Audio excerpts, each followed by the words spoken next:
Since I was little, I was brought along each time they made a television appearance, and my plus one was always my best friend, Gail. However, both Gail and I had problems learning. My parents took me to the doctor, and I was diagnosed with dyslexia. He also said I'd have much difficulty in school and wouldn't achieve high academic results. I was quite upset to hear that, but my pop-pop, who was a high school teacher, wasn't pleased with that remark. Nonsense. Maxine's very bright. Dyslexic or not, she'll succeed with the right method. Since then, Pop-Pop began helping me and Gail study. Each time we finished a book, he'd give us little rewards. He also introduced us to sports, and even brought us to cool places like museums, galleries, and aquariums. From the moment I stepped foot in the aquarium, I knew this place is right up my alley because dolphins! Look, it's following me! I immediately told my parents the good news that evening. I found my passion. I'll become a marine biologist when I grow up.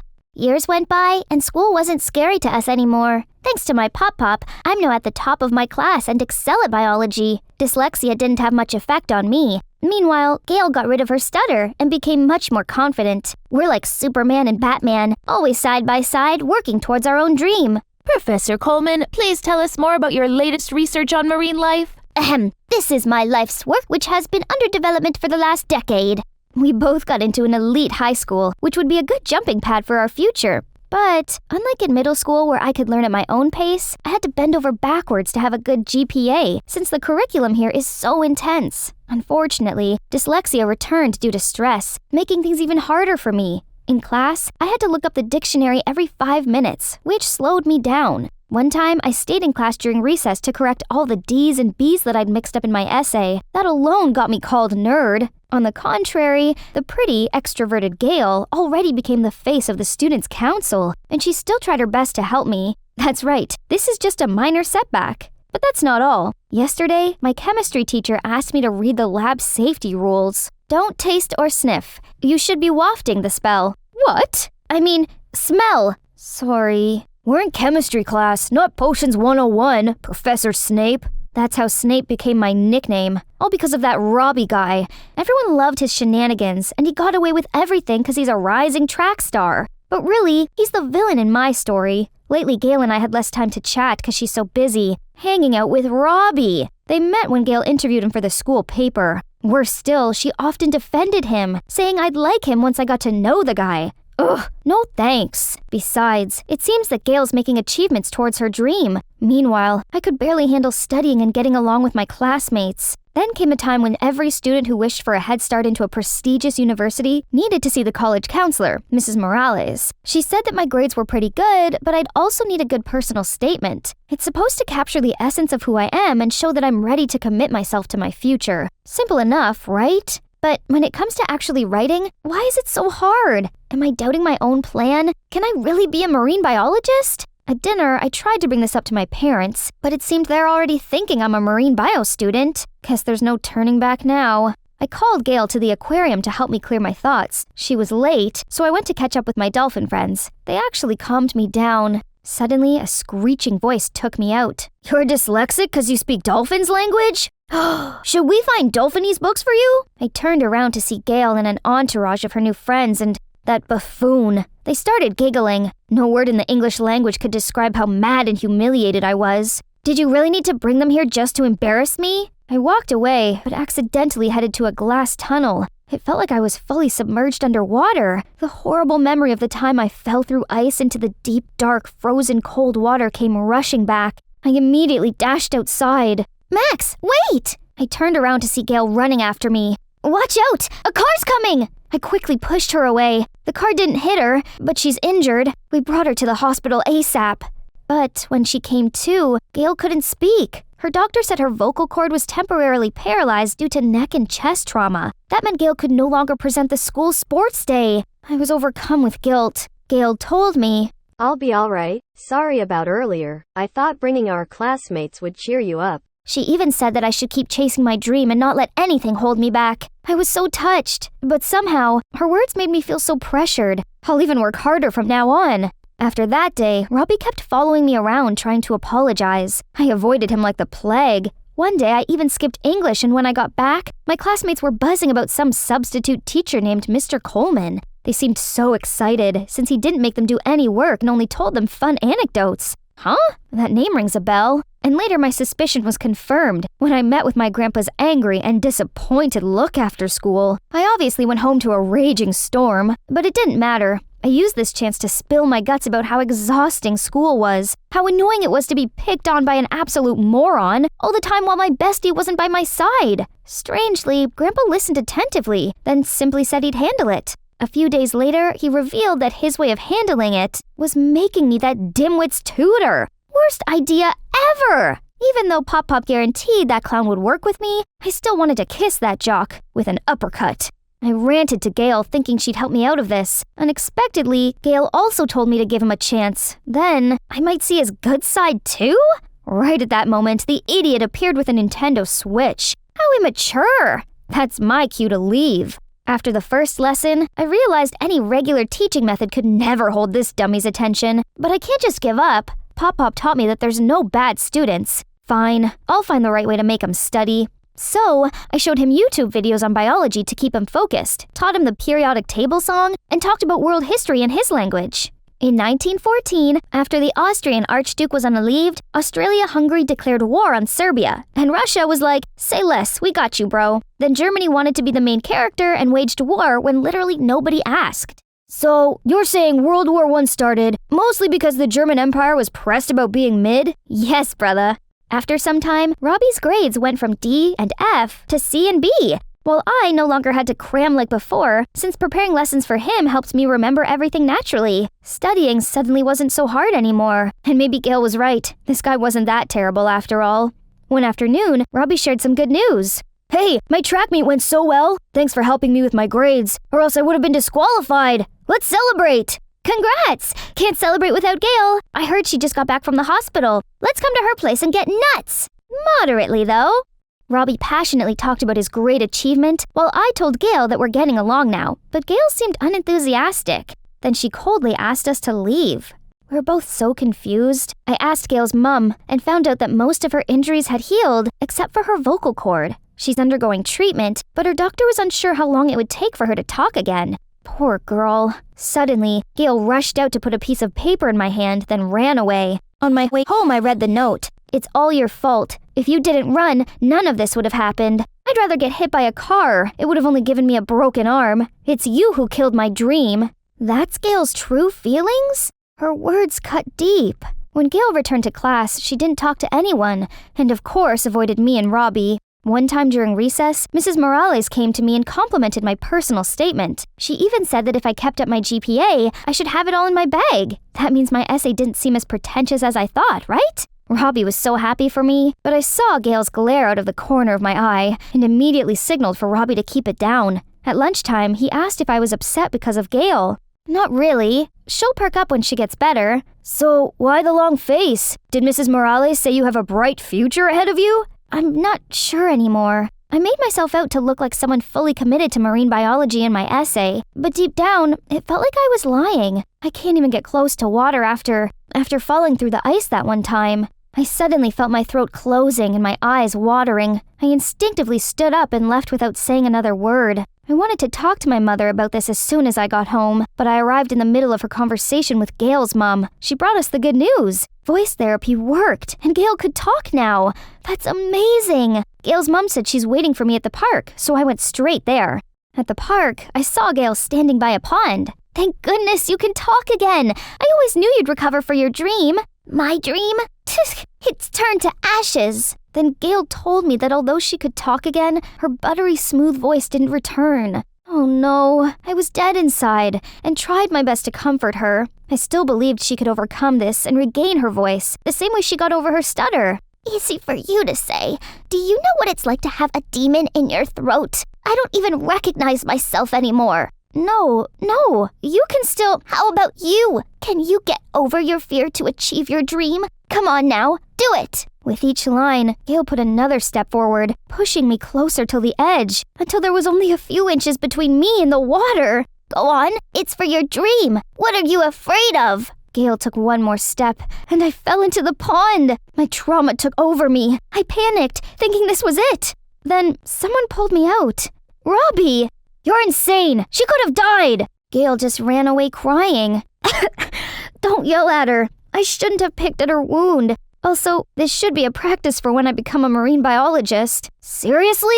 Or are you just scaring yourself even more? My family expects this much from me. If I gave up on my dream because of a tiny little accident from when I was 13, I only have myself to blame. Dream this, dream that. Are you sure that's what you really want to do, and not just a 6-year-old girl's dream? Robbie's words jolted me awake. It's true that I no longer enjoy studying as much as when I was learning with Pop Pop. Every ounce of effort I put out recently was solely for a far-fetched dream that I'm not even sure if I want anymore. I don't want to disappoint my parents, but I can't keep struggling like this for the rest of my life. But I've held on to this dream for so long and worked so hard for it. What do I do if I give up now? You'll figure it out. Take your time. I used to play football and was sure that I'd become an NFL player. Then at one point I realized that's not my thing, so I quit. And after trying out many different things, I fell in love with track. Change isn't the end of the world. I can't believe it took me this long to realize that it's too early for me to commit. Change is normal. But what if I never find my life's ultimate goal,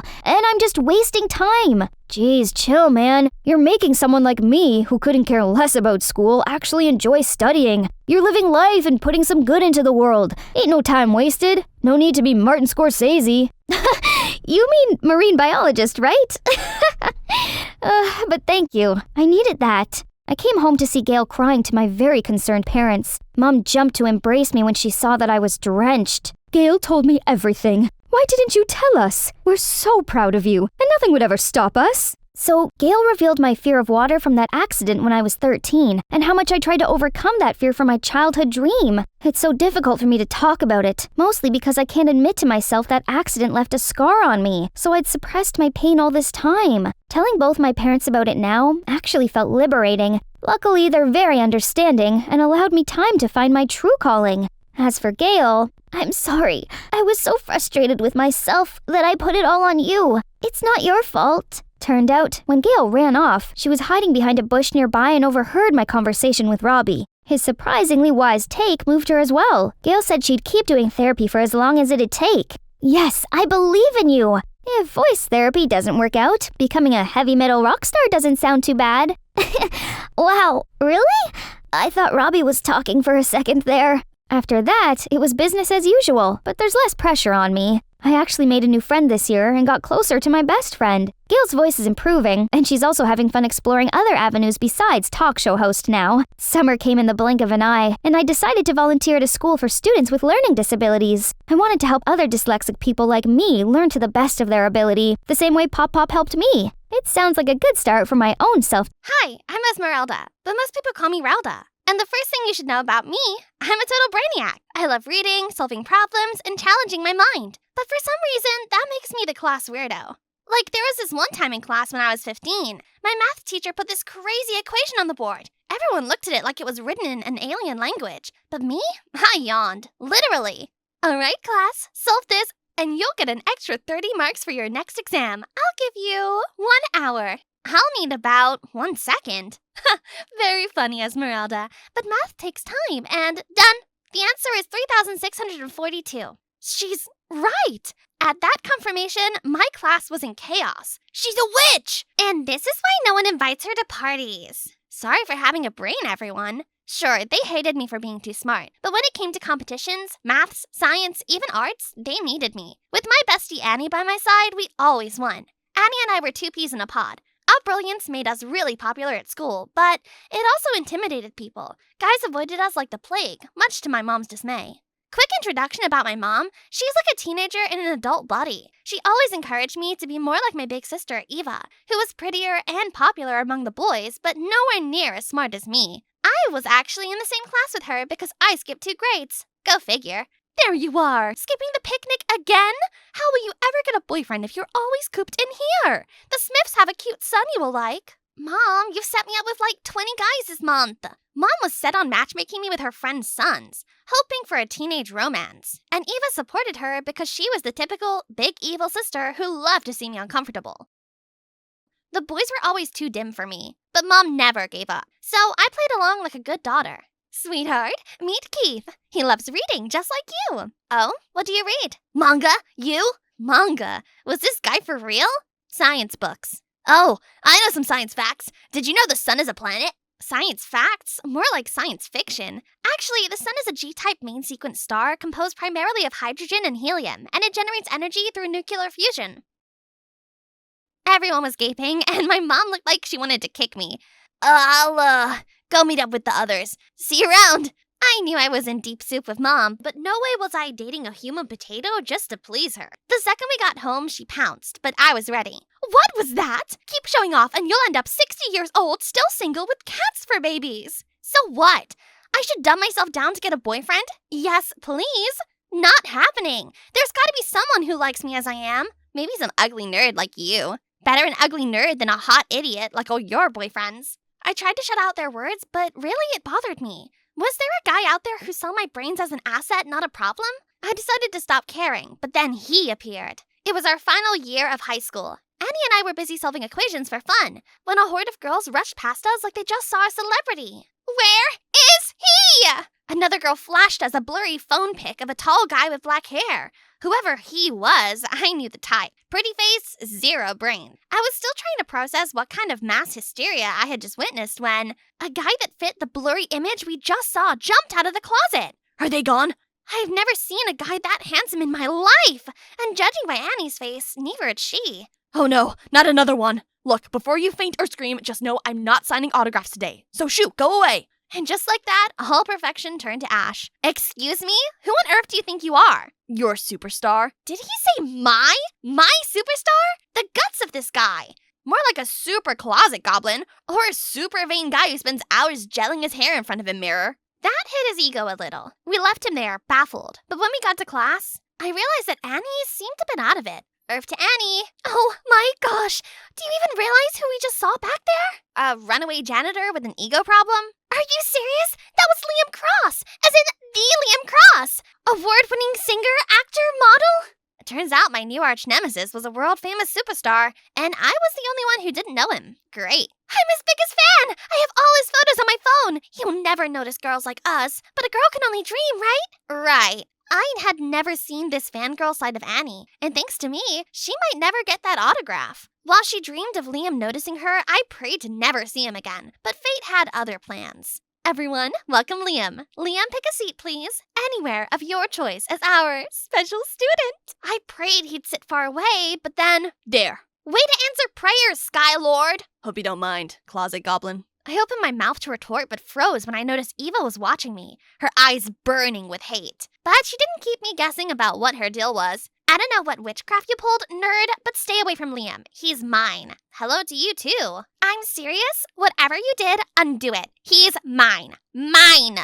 Was my sister for real? Fine. Abracadabra. The rock star janitor is free from my spell. All yours. I didn't want any trouble with Eva, so I made a mental note to avoid Liam as much as possible. And was successful for some time, until the universe pulled a number on me. Our final exams were in a week, but instead of studying, Eva and Mom had the brilliant idea of throwing a neighborhood party. I couldn't concentrate there, so I went to the school's library to read instead.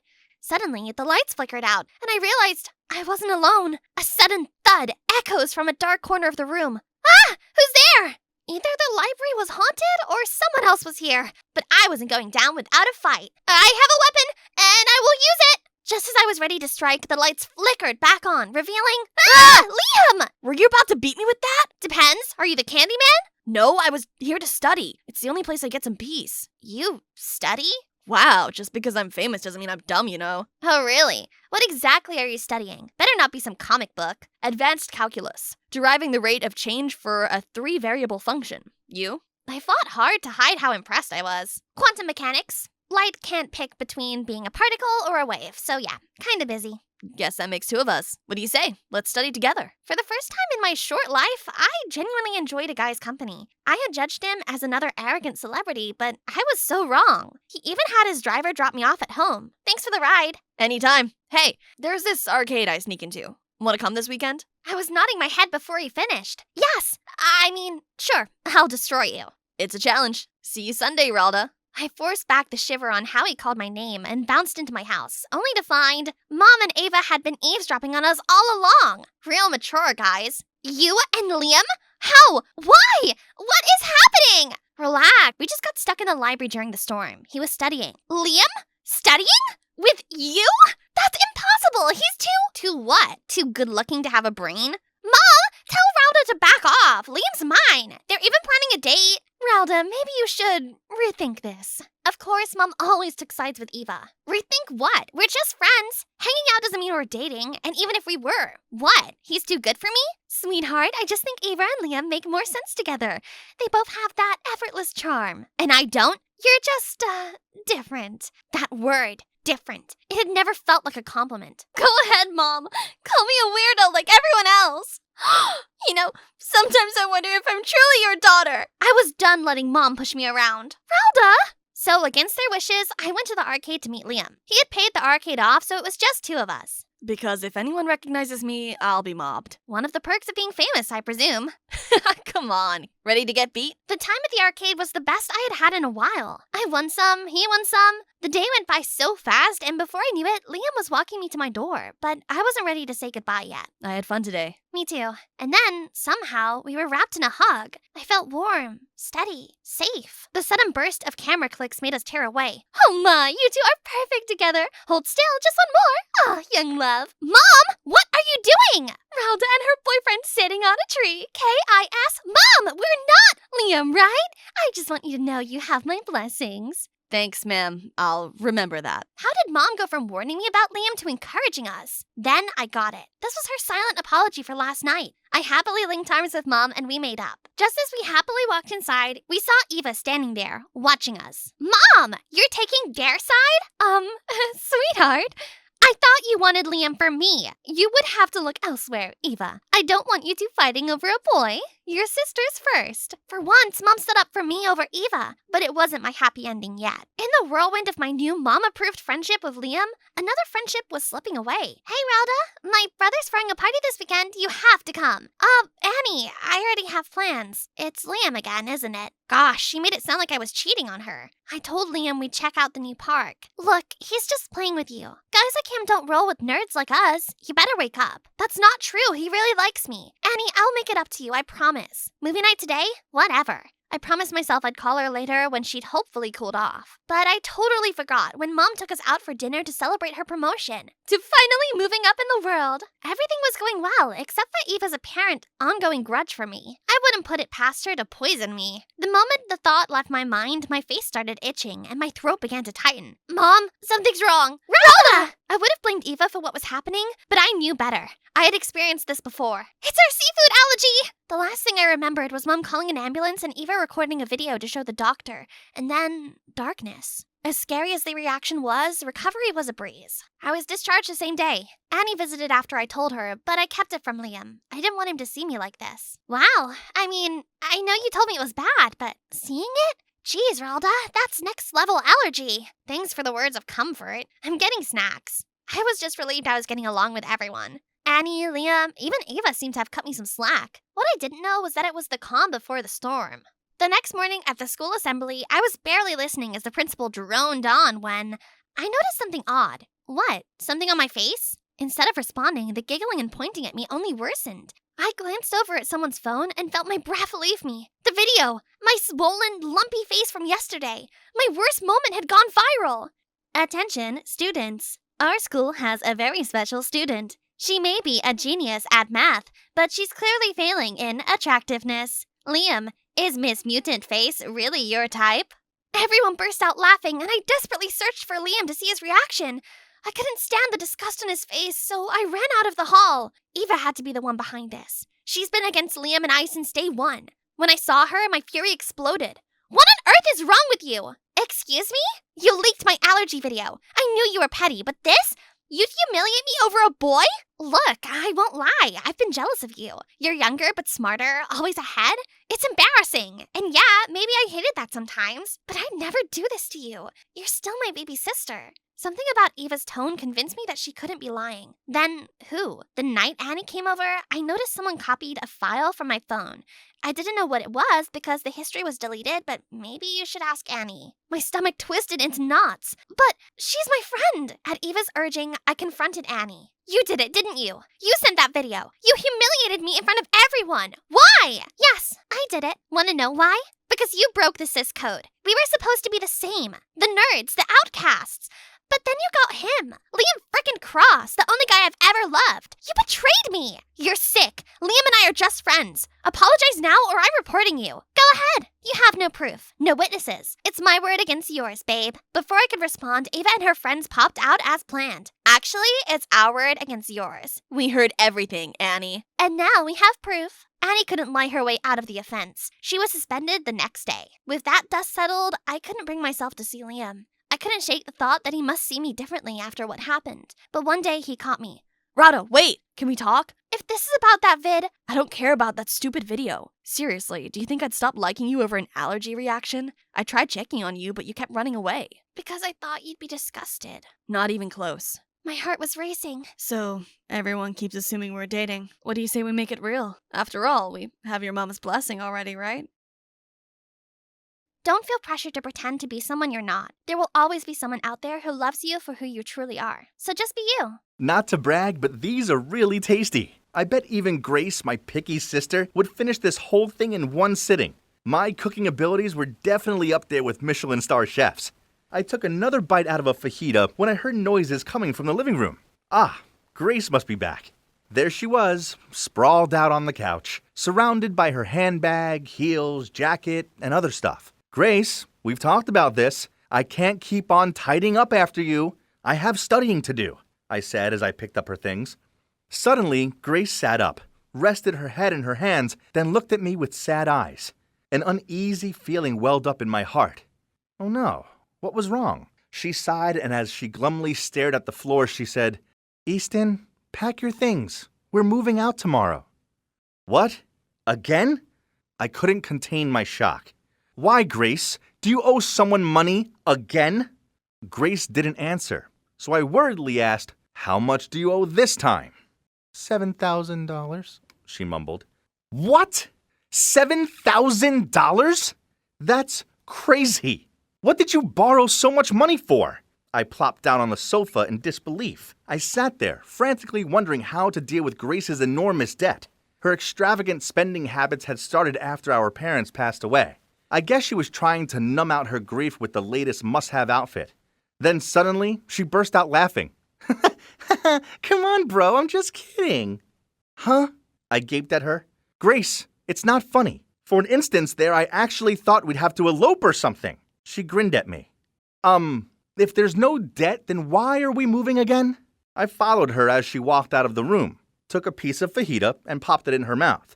Then she began to tell me everything. Turns out she'd found herself a sugar daddy fiancé, and we were moving in with him. I frowned at her. So what, now you're marrying some granddad? Why do you... Without letting me finish my sentence, Grace tapped my head with her knuckle. Do you seriously think a beautiful and famous model like me would marry some old man? Yet, even as a famous model, you still can't afford all of your branded goods. Then you have to keep on moving house all the time to avoid the debt collectors. I winked at Grace. She was about to hit me on the head again, but I dodged it. Ha! The next morning, there was a knock at the door, so I opened it to find a good-looking man in his mid-40s standing there. Ah, turns out he's Owen, my future brother-in-law. Before I had a chance to say anything, Grace tottered over in her heels and wrapped her arms around his neck. Honey, why are you so late? I'm so nervous. Smiling, Owen said, Darling, there's nothing to worry about. Everything's ready to welcome you and Easton. They continued coddling each other, so I quickly walked away. Seeing them like that gave me goosebumps. Ugh, cheesy. Owen drove us to his house. Well, I say house, but it was more like a royal palace. Inside there was a classic design to the place, with a luxurious style. I spotted a girl about my age sitting on the couch. Her arms were folded, and she had a disgruntled look on her face.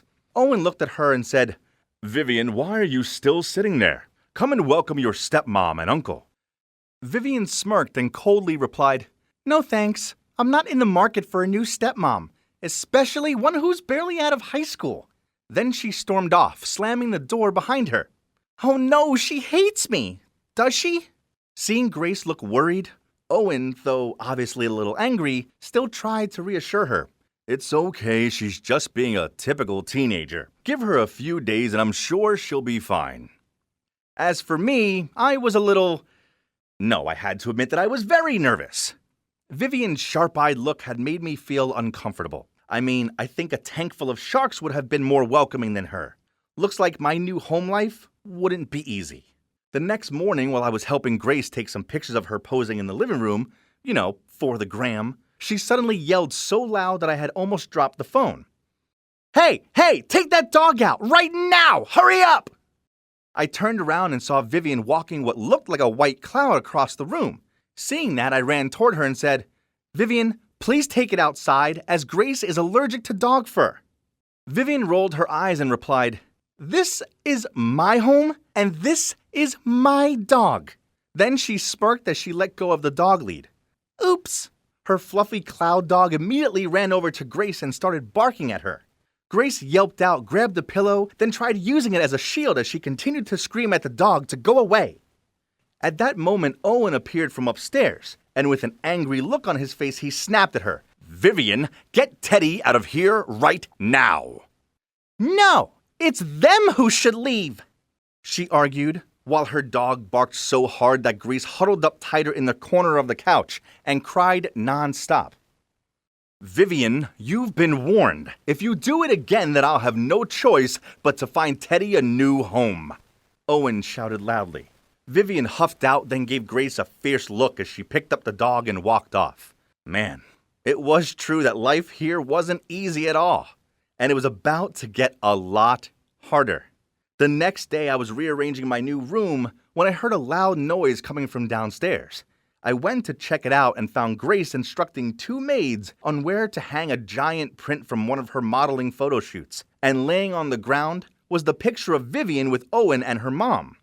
Move a little right? No, a little left. Okay, Grace ordered them. I hurried over to her and asked, what are you doing? She smiled. I'm just making a few decor adjustments. It looks far more luxurious now, don't you think? Then she picked a gray vase off the table and threw it into the trash can, then placed a double swan figurine in its place. Now that's much better, she rubbed her hands together.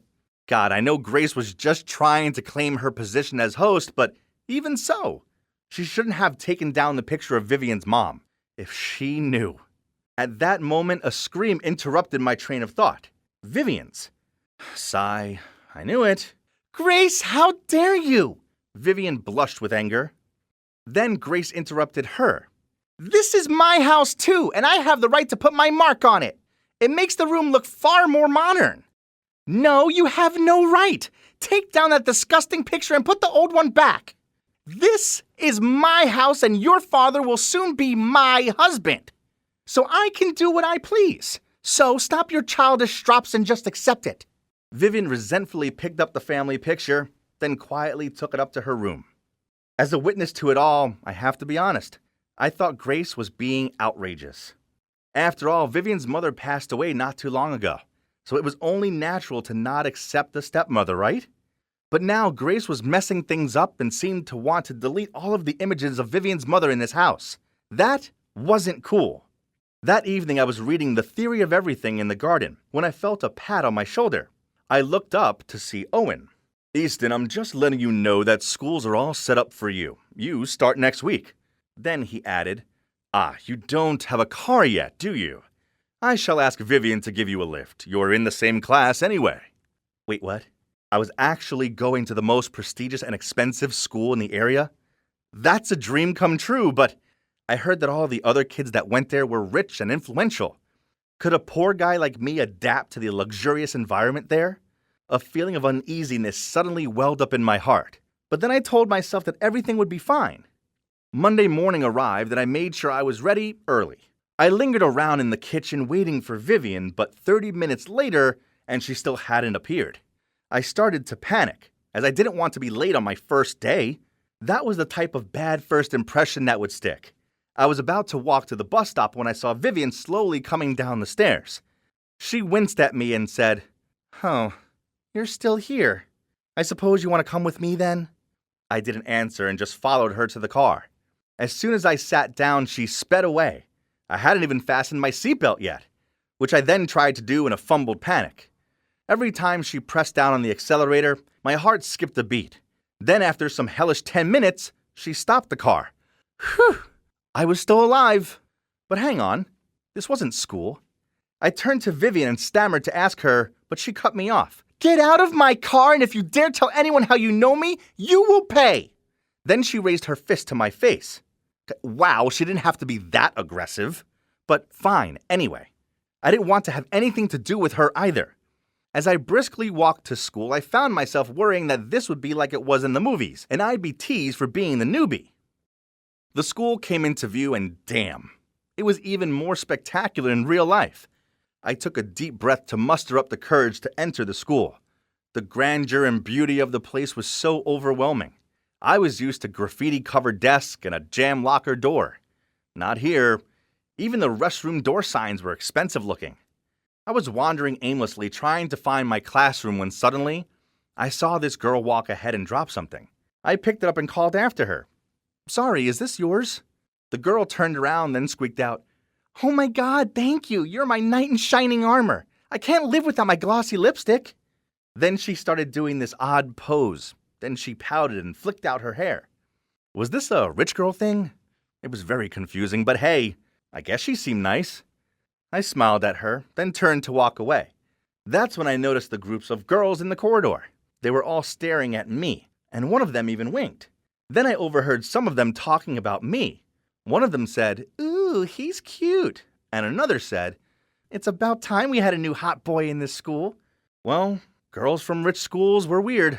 I know I'm quite a good-looking guy, but I'd never had girls act like this toward me before. I chuckled inwardly and went to find my class. It seemed inevitable that my school life was destined to be rather, oh no. Vivian's friends were walking over to her, so I quickly pulled her aside and sternly told her to go home immediately. Vivian moved her hand away and said, Huh? It's none of your business. I could be anywhere with anyone and you have no right to force me. Fine then. If you don't come with me, then I'll call Owen, and you'll no doubt be sent off to boarding school by the end of the week. Is that what you want? She reluctantly said her goodbyes to her friends, then followed me home. I couldn't help but smile proudly. I'd done a good job. Victory felt good. I'm Easton, and if you haven't seen parts 1 and 2 of my story, I suggest you go and check them out. As for Vivian, no, I don't have some sort of superiority complex. I'm only bossing her about like this because her dad, Owen, gave me the job of supervising her. I have had her best interests at heart. As if she messes up, then he's going to send her to boarding school. I don't get it. I know Vivian doesn't want to be sent away, but why couldn't she just behave? She was so not a simple girl. In fact, Mischief should be her middle name. The next day when I walked into class, everyone was looking at me and laughing. Then the boy sitting next to me showed me a photo on his phone. Geez, what on earth was it? Yup, it was me asleep on my desk in my room. My mouth was wide open and I was drooling. Who the heck posted this online? Could only be Vivian. Suddenly, a paper plane hit my head. I unfolded it and read the message. That was for embarrassing me in front of my friends, even Stevens. Well played, Vivian. Of course, I was far too much of a diligent and responsible person to bail on my mission because of some silly photo. You know what? Since I agreed to supervise Vivian, I always made sure she was in my sights. I followed her so closely that soon the rumors started circulating such as, Are those two dating? And Easton is such a gold digger. But I just found their childish words amusing. Besides, I knew the truth. Until one day I was studying in the library when Lila sat down next to me. What's going on between you and Vivian? I mean, you always seem to be together. I was too tongue-tied to reply, so Lila continued. I think you should stay away from her. Trust me, there's nothing good about that type of girl. Out of nowhere, Vivian jumped in and shouted, Oh, excuse me. What did you just say? So what type of girl do you think I am? Everyone in the library stared at us. Lila could hardly answer, while Vivian's glare unnerved me. I was trying to find a way to cool things down, but Vivian just angrily swiped the book off the table, then stormed off. I wanted to chase after her, but Lila grabbed my arm and told me to ignore her. Then, in a sweet voice, she asked me to help her with her math problem. I forced a smile and replied, Yeah, sure. After that, every time I saw Vivian, whether it was at school or home, she didn't say a word to me and instead just gave me death stares. Her look was a little on the scary side and made me feel uncomfortable, but above all else, it made me feel guilty. But I didn't understand why. I hadn't done anything wrong, right? Then one time, I was on my way to the canteen when I saw Grace. What was she doing here? I caught up with her and she said the principal had called as Vivian was in trouble again. But as Owen was on a last-minute business trip, she had to come. She's such a pain in the neck. I had to leave my nail appointment early. She waved her halfway painted nails in front of me. Look, how hideous. I walked alongside Grace. Lunch would have to wait, as I needed to find out what Vivian had done now. I didn't understand it, as I had been keeping a close eye on her and I hadn't seen her do anything bad. From the outside, I saw both Lila and Vivian were in there. Grace stormed straight into the office and I stepped in behind her. It turns out the history exam had disappeared. And earlier on, Lila had seen Vivian sneaking into the teacher's classroom. Frustrated, Vivian shouted out, "No, that wasn't me. Lila made that up." But the principal didn't believe her and was persistent that Vivian had done it. He also said Lila was an exemplary student and there was no reason for her to make this up. "This is it. You're expelled," the principal declared. I looked at Vivian with concern, and she looked like she was about to cry. Right at that moment, Grace spoke up. "Do you have any other evidence besides this girl's words? How can you accuse Vivian like that when your only proof is another student's words? I don't think my daughter is that kind of person." Vivian looked up at Grace with her eyes widened. After discussing for a while, in the end, the principal changed his mind about expelling Vivian and decided this needed investigating further. Phew. I felt relieved. As we walked out of there, Vivian awkwardly looked at Grace and said, "Thank you," then ran away. It was strange seeing her acting all timid, but I guess what Grace did meant a lot to her, as after that, they stopped the petty feuding. Grace didn't tell Owen about what happened, and Vivian even asked her friend to take care of her pet dog for a while so Grace could have a break from sneezing. It was nice not living in a war zone, but more than that, this version of Vivian was, well, very cute. It was a Saturday night, and I was playing on the PS5 in the living room when Vivian appeared. Whoa, she was all dressed up and she looked, really good. "Later, losers. I'm going on a date with Carter," she waved at me. I immediately jumped up and blurted out, "No, you can't!" I mean, that's one of the taboos Owen had mentioned before. I tried everything to make her stay at home, but to no avail. So I grabbed my jacket and secretly followed them to their rendezvous. Yes, I was third-wheeling, but I needed to check nothing bad would happen to her. I mean, I'd promised Owen. I followed them to an open-air cinema. Cheesy. Sitting not far away, I saw them kissing. And then halfway through the movie, he took her hand and led her off. Where were they going? Looking at Carter's eager face, it wasn't hard to guess what he had planned. As Vivian's supervisor, I couldn't let that happen. So I immediately ran over to them, quickly wrapped my jacket around Vivian's waist, and whispered to her, "Your Aunt Flo is on her way over." Vivian looked startled, and to Carter's surprise, she hurriedly told me to take her home. When we arrived back, she rushed up to her bathroom.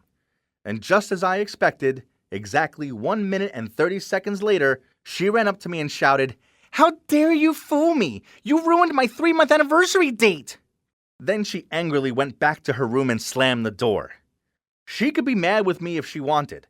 I was just doing my duty. After that, Vivian refused to talk to me.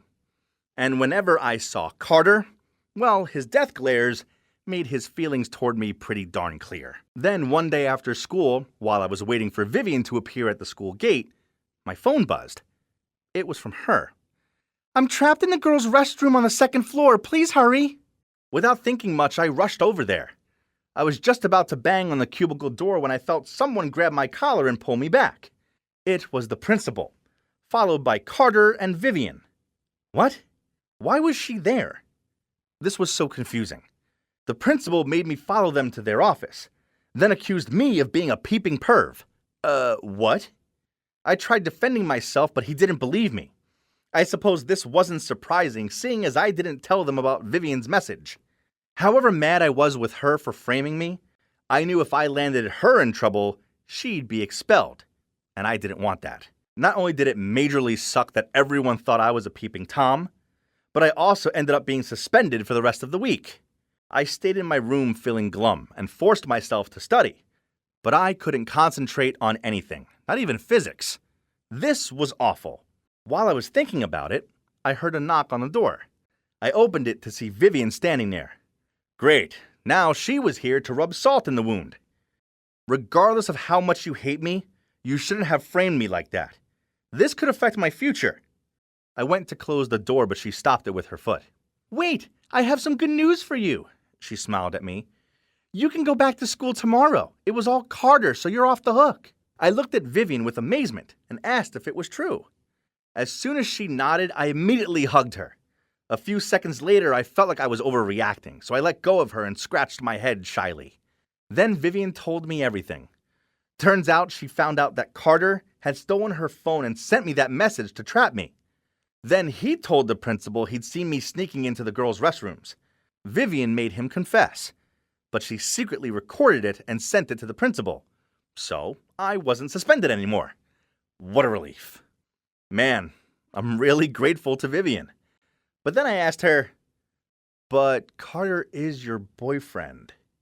Nah, I've decided I've outgrown bad boys. Instead, I want someone caring and sweet. She grinned at me. Well, this was a few months ago, and although Vivian is still feisty and stubborn at times, she is taking her studies more seriously now. The atmosphere in our house is pretty good, which makes my life so much easier. And you know what? Vivian and Grace are even going shopping together, and I have to go and carry their stuff. Oh, and if you're wondering about Vivian and me, I guess a rebel and a top student can get on after all. I guess we'll just have to see what happens. So, who knows the answer to this? The teacher asked. The whole class was silent as they looked down at their desks and scratched their heads. Suddenly a hand was raised. Yes, it was me. Just me. In fact, physics was my forte subject, so the question on the board didn't baffle me, so I gave an in-depth answer. The teacher looked surprised, then she smiled at me and said, "It looks like we have a budding Einstein in our midst." All this praise was a little embarrassing. Also, I noticed that all the girls in the class were looking at me with admiring eyes. Meanwhile, I overheard one boy whisper, "Where did this robot come from?" I unconsciously glanced over at Vivian. She was sitting in the corner of the classroom, and even she was gawping over at me. Meeting my gaze, she immediately pouted and looked away. For the rest of the day, I continued to impress my teachers and classmates. In English Lit, I recited a verse from 12th Night, and in math, I wrote down the formula for pi on the board. Hey, being smart has its highlights, and it was good to get recognition for my brains. I'd already been recruited into both the physics club and the quiz team. Hey, turned out this new school was not that bad.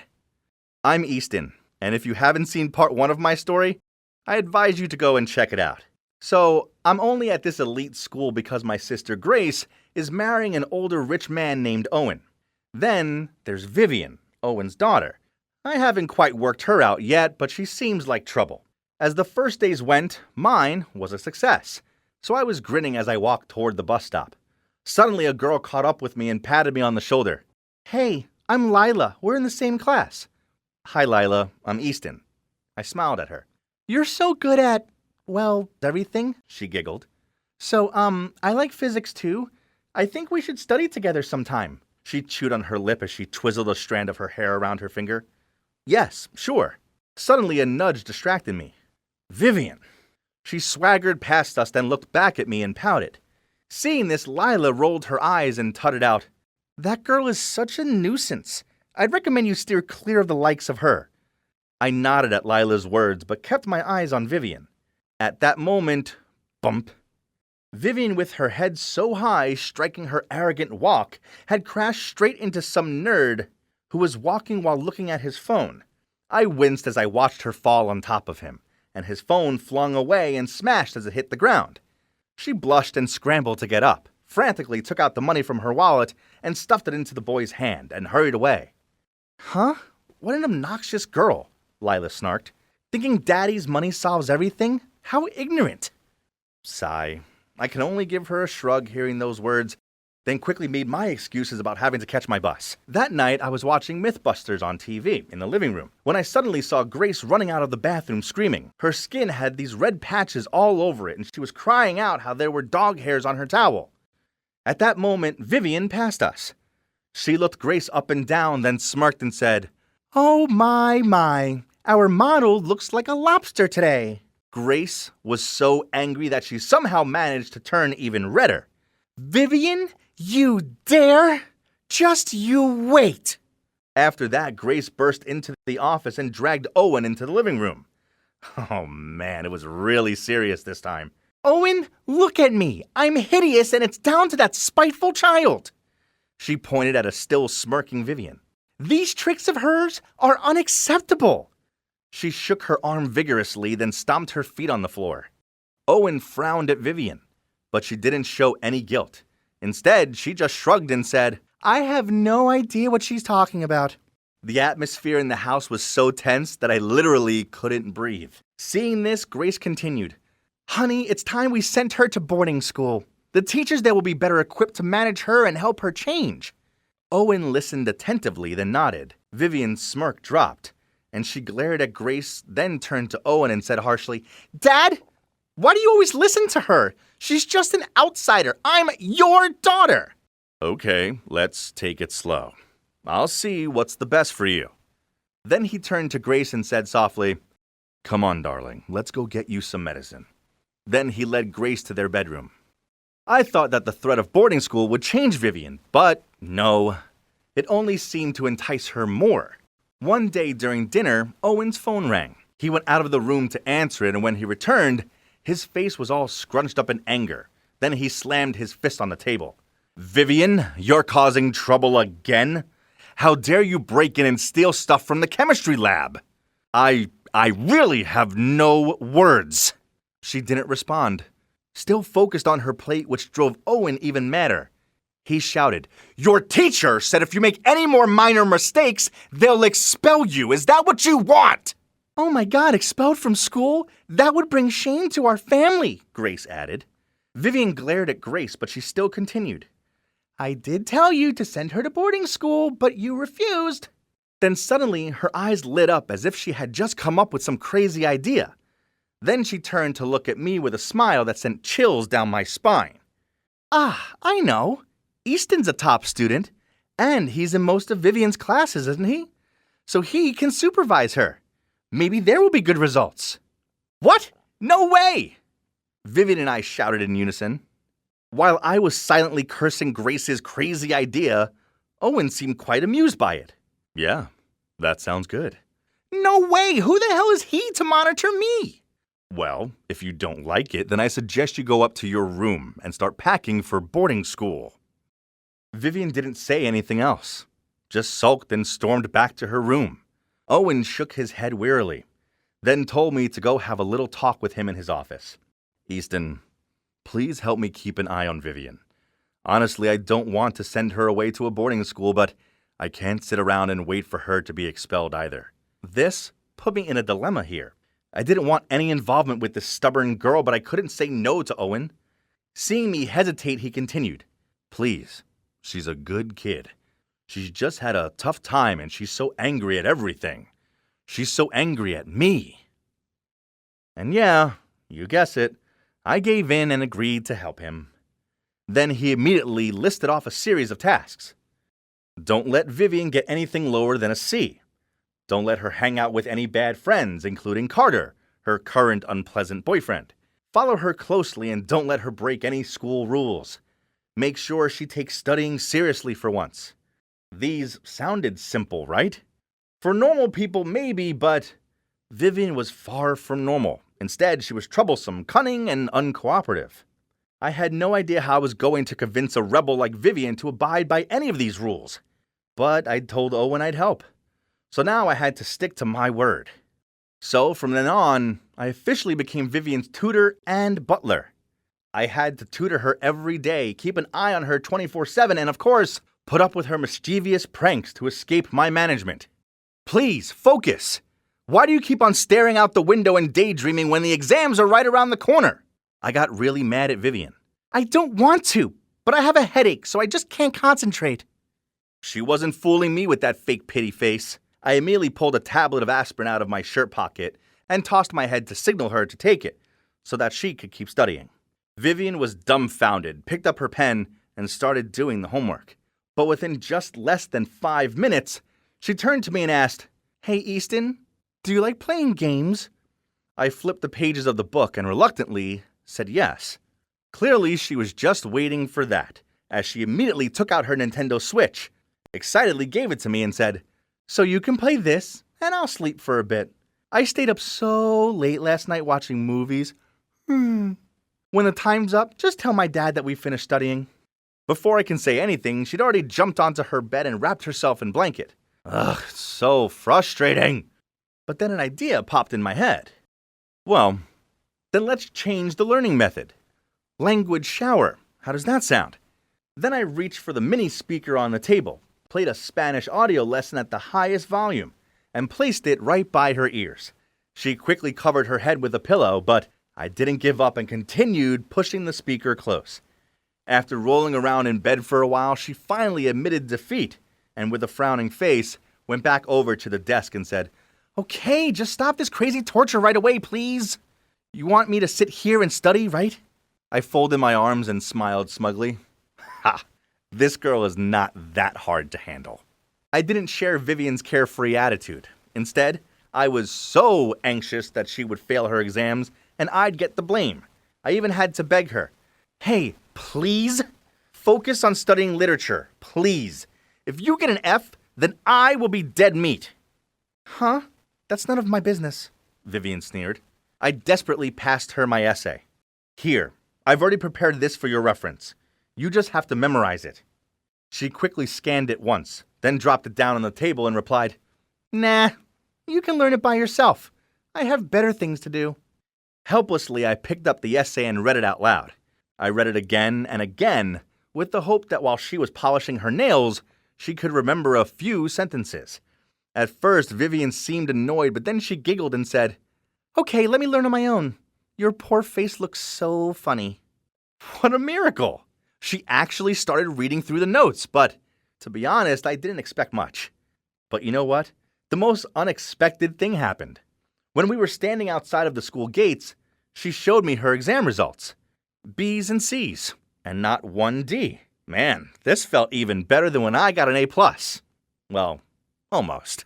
I was about to congratulate her when I heard someone shout her name. Then I turned around to see some kids walking over to her. Oh no. Were these the bad influences Owen told me to keep her away?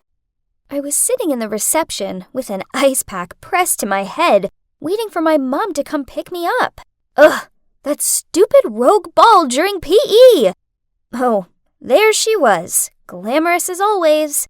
She rushed over and hugged me, checking if I was okay. Then she guided me out of there and along the hallway. A group of teenage boys stopped dead and stared open-mouthed as we walked by.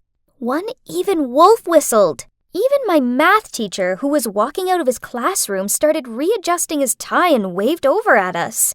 No, those reactions weren't for me. They were for my mom. She's just too beautiful to ever be fazed by how men act around her. On the way back home, I got a message from my bestie, Minnie. "I bet men would all compete to win a date with your mom. She was like a goddess earlier." I giggled to myself. The thought of a bunch of adult men competing to win my mom's affection amused me. I couldn't understand why my mom was still single. She's gorgeous, successful, and a really kind person. And I guessed she'd enjoy having a man about the place, right? Okay, so Minnie wasn't being serious, but the more I pondered on it, the better the idea became. So I messaged her back. "Tell me more about that contest idea of yours." Then one time, when my mom was away on a business trip, I invited Minnie around.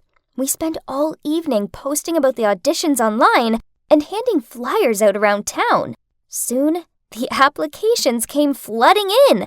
Oh boy, some were handsome, but some, yeah, they were so not.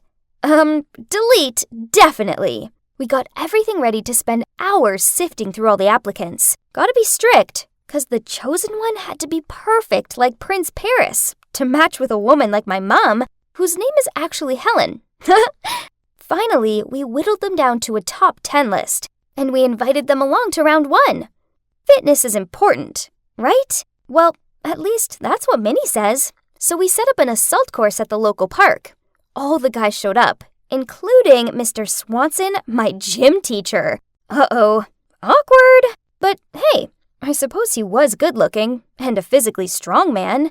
Firstly, they had to run a complete lap of the field, as stamina was important. Then they had to lift 120 pounds of weights, equal to my mom's weight. She sure needed a man who could lift her over their shoulder like they do in the movies. OMG. Watching them warming up was hilarious. One man showed up in this Lycra one-piece and started doing jumping jacks, and another guy was doing some weird karate moves. All of them completed the running section. Well, just about. But some of them struggled to lift the weights, including Mr. Swanson, who had turned bright red and was groaning. Minnie and I covered our mouths to hold back our laughs. Farewell, Mr. Swanson. That was for being mean to us in gym class. Finishing round 1, we eliminated 3 men. Too bad, as they were handsome. On to round 2. It's not all about brawn.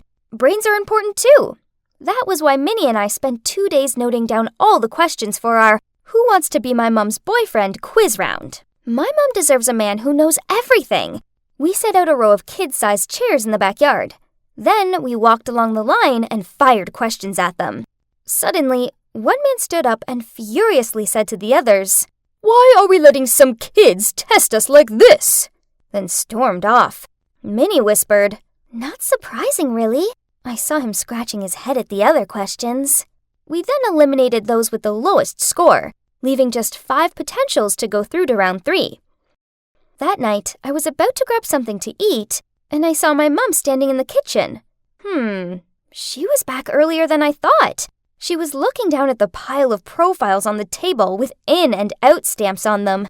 Confused, she asked me, "Zara, what is the meaning of this?"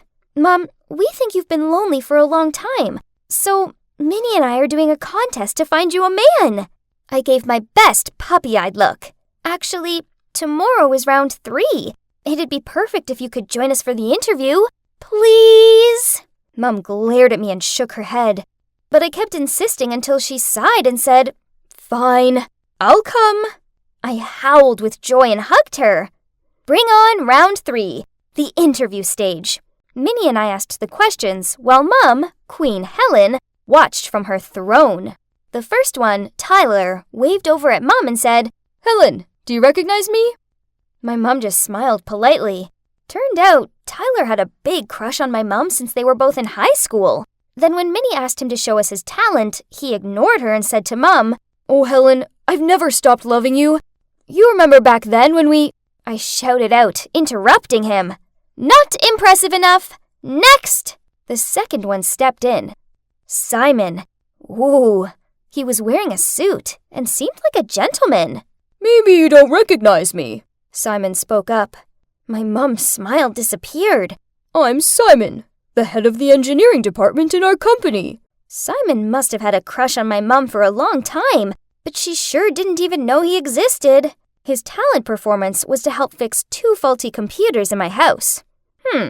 Useful, but honestly, it wasn't rocking enough. Plus, him being my mom's colleague was awkward. Duh! As soon as the third one, James walked in, Mom sat up with a surprise. "Helen, I miss you so much," he sincerely said. Mom immediately motioned me to eliminate him, then got up and went inside. It was revealed that James was her ex-boyfriend from their college days. Okay, creep. Oh well, 2 guys left. The next one was so dreamy. He looked like he belonged in a boy band. Minnie and I clasped hands excitedly. "Hi, I'm Daniel. Nice to meet you, ladies." Daniel's smile totally melted Minnie and I.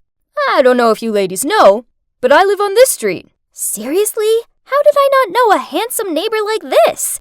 He then took out his guitar and played a song. OMG, this guy deserves straight A's.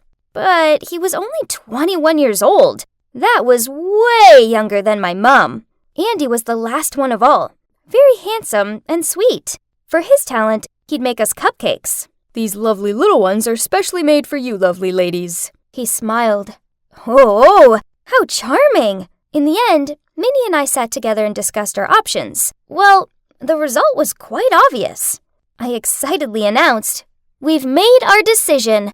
My new daddy, the chosen Prince Paris to my mom Helen, the champion is Andy." He looked chuffed and grinned over at my mom. Still, my mom maintained that polite smile and remained silent. Yay! This was great! I finally had a father. Moreover, this one makes awesome food. I couldn't wait for their first date. Eek! Now let me tell you, the date went amazingly. Andy took my mom and I to this fancy restaurant in town. He pulled the chairs out for us, ordered food he thought we'd like, then he started serving us the coolest stories ever. He really is a gentleman. If I had a boyfriend, I would want one like him. After we finished, I crossed the street to buy ice cream and caught them hugging. Perfect! Looked like things went well. Oh, Andy! I could already imagine the life where he was family. That night, Mom sat down next to me while I was texting and watching TV. Zara, I'm glad to see you had fun these past few days. I hummed, still texting. But did it ever cross your mind that what you did was for you and not for me? Excuse me? I worked hard to make her happy, and she could say that to me? I took my eyes off the phone and stared at her. Sweetie, you only picked the man you liked the best. It's your choice, not mine. I appreciate what you did, but relationships are not that simple. I tearfully raised my phone and shook it, saying that I already invited Andy over at the weekend to teach me how to cook. Mom smiled. No problem. Andy and I already talked and decided to stay friends. So this weekend's plan remains the same. I lowered my head and apologized to her. Mom was right. I'd picked my favorite without considering her feelings.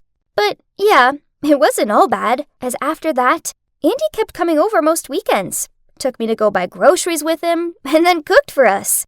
He taught me how to cook and bake, and we even chatted about the goofy boys at my school. Seriously, if that Richard wants a chance with a pretty girl like ours, Zara, then he should be stronger, Andy said, while his hands were still cooking gracefully. Yeah, Richard. Burn! Speaking of being burnt, ouch! Yes, it was me who had just burnt myself in the oven thinking about all this. Andy rushed over, guided my hand over to the faucet, and ran it under cold water. Oh, geez, he was so caring and thoughtful. Unlike those childish guys my age. Soon it was my sweet 16th, and of course, Andy was the chef for dinner. Mom and Minnie just had to light up the birthday candles. Then, as I watched Andy through the candlelight, I knew I couldn't lie to myself anymore.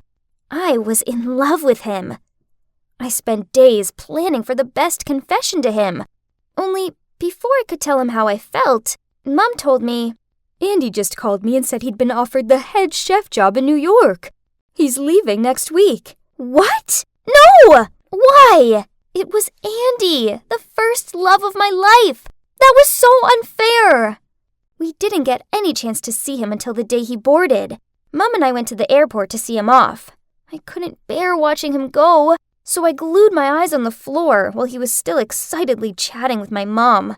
Zara, use what I taught you to take good care of your mother, okay? Andy winked and patted my head. I couldn't help myself any longer. I burst into tears, hugged him, and sobbed out, Andy, I love you. Please don't go. Don't leave me. I can't live without you. For a moment, the whole airport, including my mom, was stunned. All eyes were on me. Andy immediately pushed me away, clearing his throat, and said, Zara, you're a lovely, pretty, sweet girl. You will find a suitable boyfriend. Then he turned to Mom. Best wishes to you both. Bye, Helen. Bye, Zara. And I watched him walk away with tears streaming down on my face. Well, it's been 6 months since then, and I eventually realized that my feelings for Andy were just a teenage confusion. I did love him, yes, but it was more like admiring and respecting him as a father figure.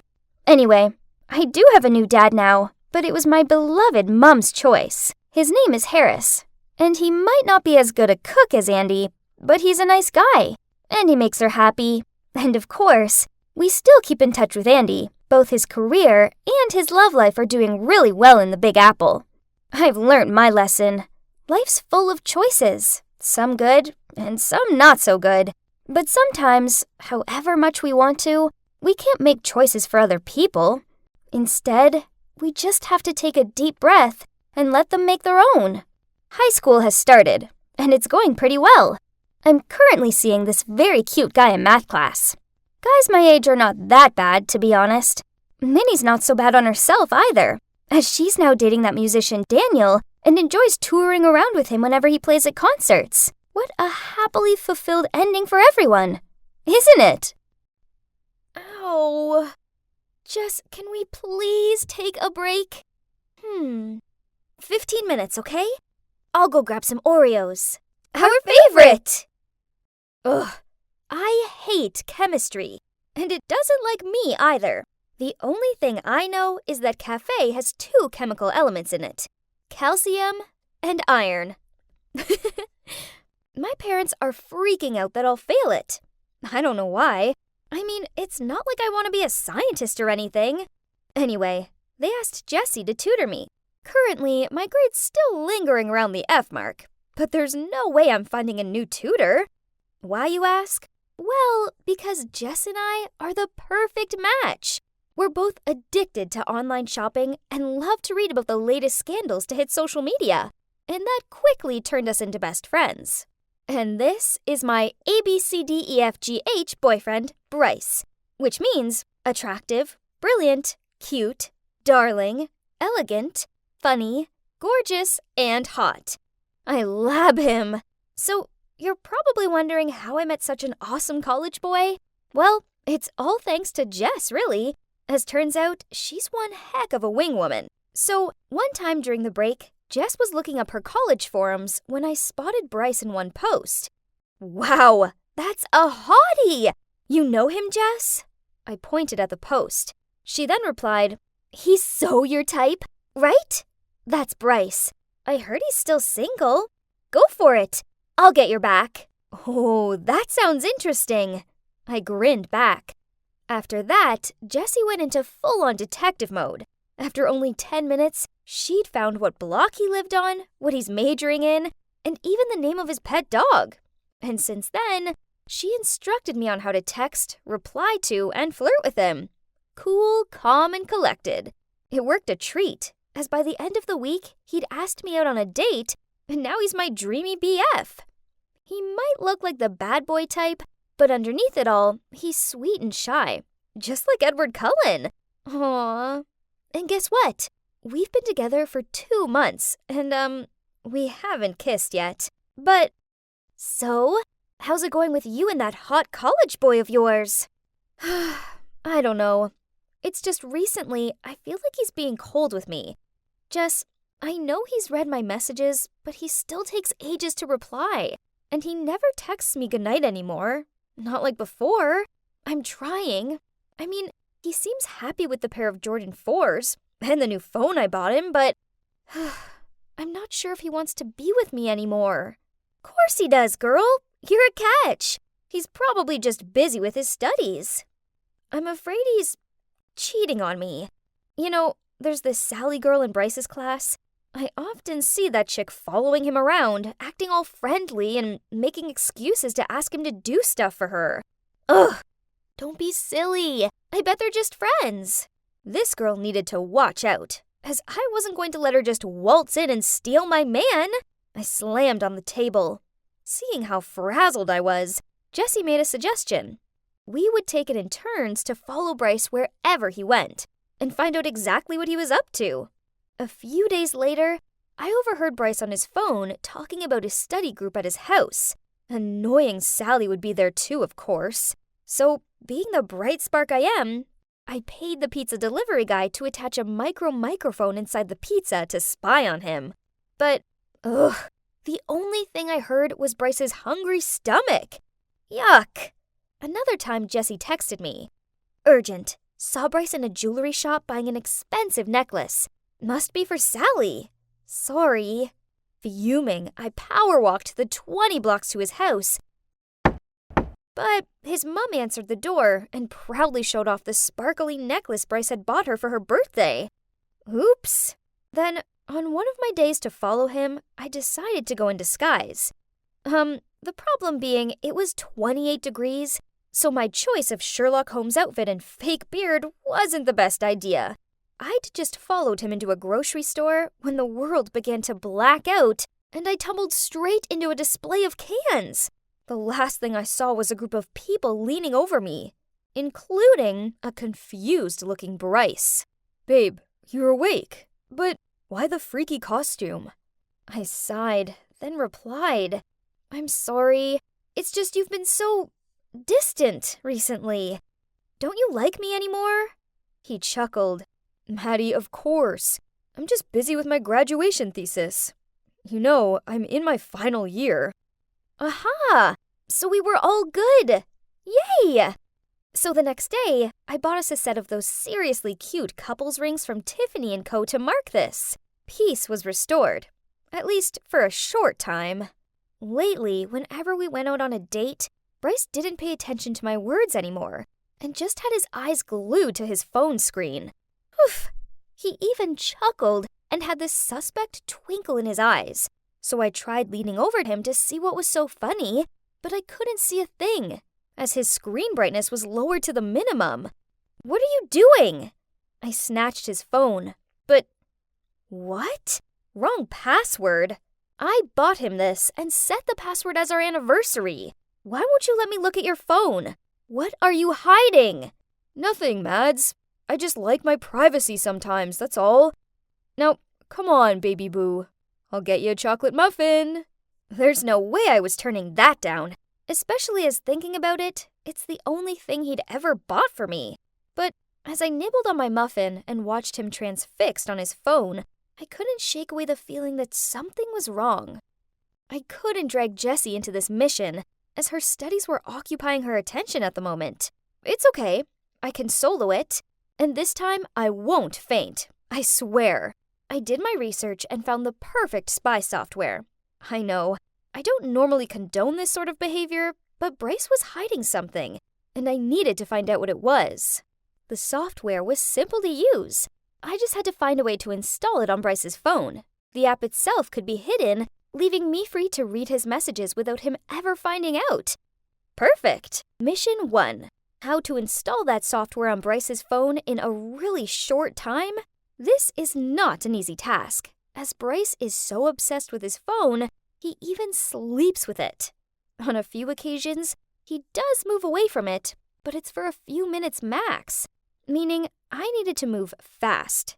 It took me a whole day of practicing to beat the 3-minute mark. I tried it over and over on 4 different phones and at different times of the day to make sure it'd work under any circumstance. By the end of it, I couldn't bend my fingers. Ouch! Mission 1 done. Successfully trained even under time pressure. Mission number 2, detect his passcode. I didn't know what his dumb passcode was, only that it certainly wasn't our anniversary. We went to the cafe and, as usual, he was stuck on his phone. So I held up mine, pretended to be playing games, but actually turned on the camera and started recording so I could track the position of his fingers later when typing the passcode. It took hours. Literally. Bryce eventually gave his phone a break to order some snacks, so after that, he had to unlock his phone again. Phew! Finally, after an hour-long video, I've gotten the footage I needed. Okay, Detective Maddie, ready, set, go. I rewatched the video and started analyzing it as soon as I got home. I stared at the screen with my eyes, following Bryce's hand movements. He could be fast, but honey, your girl is already a step ahead. It didn't take long till I figured out the digits. Easy peasy. Mission 3. Action. What better way than a lovely picnic to complete my quest? And as expected, Bryce just sat there, phone in hand, the whole time. Ugh. I wasn't even sure on how I could carry out this task anymore, but I told myself that the time would surely come. After a few hours, he was bored to death, and without even looking at me, he grumbled, "Babe, let's just go home." I immediately shouted out, "No! Not until it's so nice out here. I want to stay a little longer. You just take a nap." "Fine. Wake me up when you're ready." I waited patiently for him to fall asleep. He was making these light snore sounds. Ugh, cute. I was so nervous. I bit down on my bottom lip as I gently pulled his phone out of his pocket. Then I turned my back to him and typed in the passcode with my shaky hands. And I was in! Yeah! I was so happy that I almost forgot and screamed. I did it all in record time. But he suddenly turned around. "What you doing, Maddie? Can we go home now?" He yawned. OMG. My heart stopped. Oh, just a few more minutes. I'm editing the cute pics we took. Well, hurry up. Phew, that was a close one. I grabbed my phone to check if it worked, then I turned on the silent mode ASAP, but it still woke him up the second time. As much as I wanted to snoop through his messages, I knew they'd have to wait, so we went home. Ugh! Talk about girl message overload. There were dozens, all of them craftily saved under names such as Monitor and Professor. He'd even used my pickup line on some of them. "Are you made of copper and tellurium? Because you're cute." Ew! Then I suddenly spotted a familiar face. Jessie? What? My bestie was secretly dating my BF? My heart sunk. This sucked. It didn't make any sense. If Jessie liked Bryce from the start, then why had she encouraged me to flirt with him? Jeez, the messages between them went way back. Then I saw one that broke my heart all over again. Maddie's family is loaded. Baby, let's pretend to be her BF, and she'll buy you whatever you want. Just don't take it further. So that explained his shyness, why he hardly looked at me, and why after 2 months of dating he hadn't tried to kiss me. Then a recent message from Bryce to Jessie caught my eye. "She's so boring. I got us enough money now, so gonna dump her next week." How dare they? Only, unbeknownst to Jessie, Bryce had dozens of girls on the go. Actually, he was meeting this girl called Tiffany at the movies tomorrow night. It was time to get revenge. So pretending to be Bryce, I texted all of the girls, including Jessie, to come to the cinema at 8 p.m. tomorrow. I borrowed my dad's baseball cap, wore my oversized sunglasses, and arrived there early, so I didn't miss the show. I even bought some popcorn and a Coke, as I wanted refreshments to watch this blockbuster. Then, at 8 p.m. sharp, Bryce strolled over, and boom! The girls arrived one by one, figured out what was going on, and started arguing with him and each other. Tiffany threw her popcorn over his head. Hilarious! And another girl called him a jerk and whacked him with her handbag, while the others were shouting and pulling his hair. And me? Well, I lurked in the background and secretly filmed it all. Oh, sweetheart, you're so dead! Wow, Jessie, our main character, has appeared. She took one look at the circus going on in front of her and instantly looked like a lion ready to pounce. She stormed up to Bryce, pinched his ears, and dragged him while in a high-pitched voice he said, "Ouch! Ouch, Jess! It's you who taught me all of this! I'll call you later, babes!" When these two almost passed me, I pulled off the cap and shades and jumped out at them. Voila! Could someone come and help me pick up their jaws from the floor? Couldn't expect Maddie the mastermind, huh? I didn't stick around for their explanations. Instead, I shimmied off. But I did send her a little souvenir. Jessie is my best friend, so I have to share anything interesting with her, right?